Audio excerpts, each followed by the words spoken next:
You're lying in bed, replaying something you said 3 hours ago. Not because it was wrong, not because anyone reacted badly, but because maybe it came out slightly off. Maybe the pause before they nodded was a fraction too long. Maybe you should have phrased it differently. Maybe, maybe, maybe. And so you run it back. Again and again. Like a detective looking for a crime that hasn't been reported yet. This looks like carefulness. It looks like self-awareness. But here's what it actually is.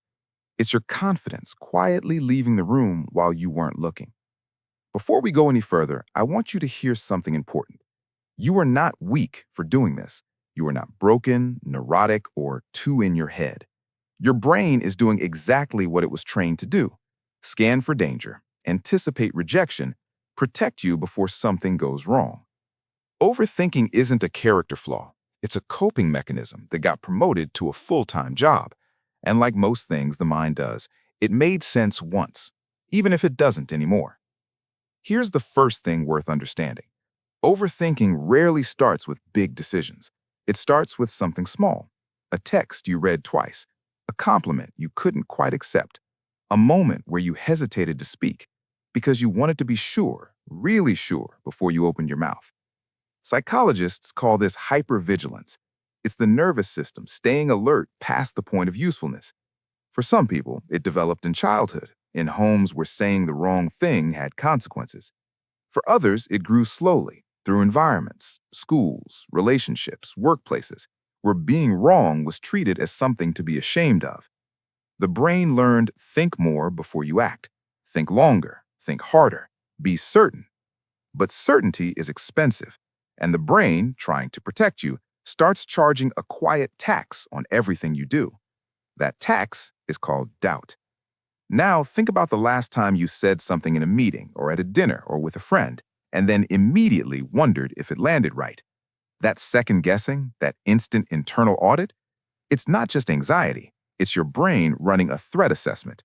Because somewhere, at some point, being misunderstood felt dangerous. Embarrassing yourself felt like loss. And so your nervous system built a review system.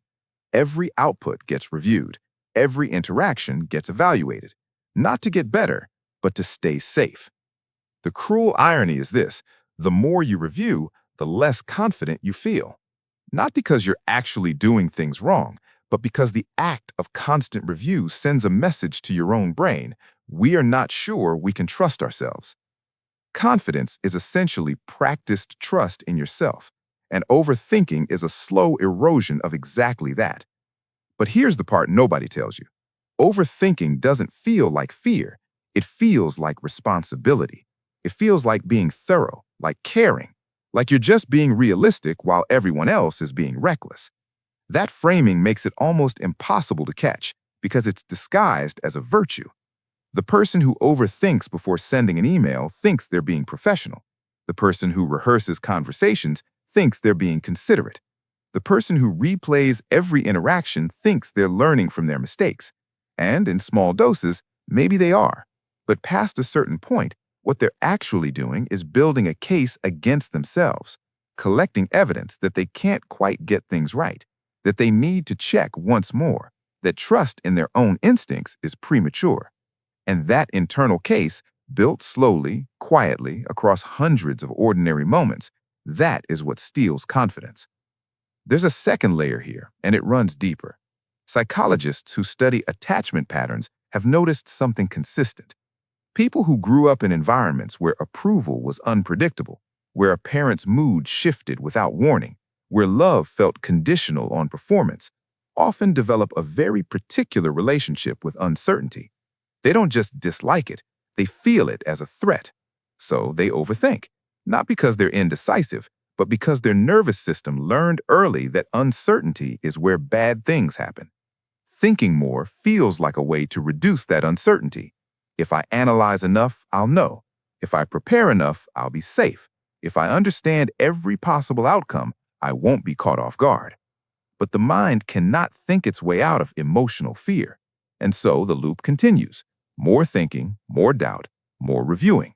And underneath it all, confidence, that quiet sense of I can handle what comes, slowly, steadily fades. The behavior shifts as you get older, but it doesn't disappear. In your teens, it sounds like rehearsing what you'll say before you say it. In your 20s, it looks like waiting until you're really ready before you try the thing. In your 30s, it becomes perfectionism dressed in professional language. Not procrastination, you'll tell yourself, just preparation. In your 40s and beyond, it can become a kind of self-editing so automatic you barely notice it. The ambition quietly retired because the cost of potential failure felt too high to keep paying. The behavior changes shape, but the core stays the same. Your brain, trying to protect an identity it's uncertain about, keeps returning to the loop. Think again, check again, wait a little longer. What overthinking really does, at its most fundamental level, is regulate emotion. When the world feels unpredictable, the mind tries to create order. Thinking is something you can control. You can't control how someone perceives you. You can't control outcomes, but you can think, and think again. And so the mind reaches for it the way a person reaches for a blanket in a cold room. Not because it solves anything, but because it's familiar. It's something to hold. That's why logic doesn't stop it. You can know rationally that replaying the conversation won't change it, and still you replay it, because the point was never to find an answer. The point was to feel less helpless. The thinking is the coping. The loop is the comfort. And that matters, because it means the part of you that overthinks is not sabotaging you. It's trying, in the only way it learned how, to keep you steady. So here is where I want to leave you. Not with steps, not with techniques, not with a reframe designed to make you do something differently.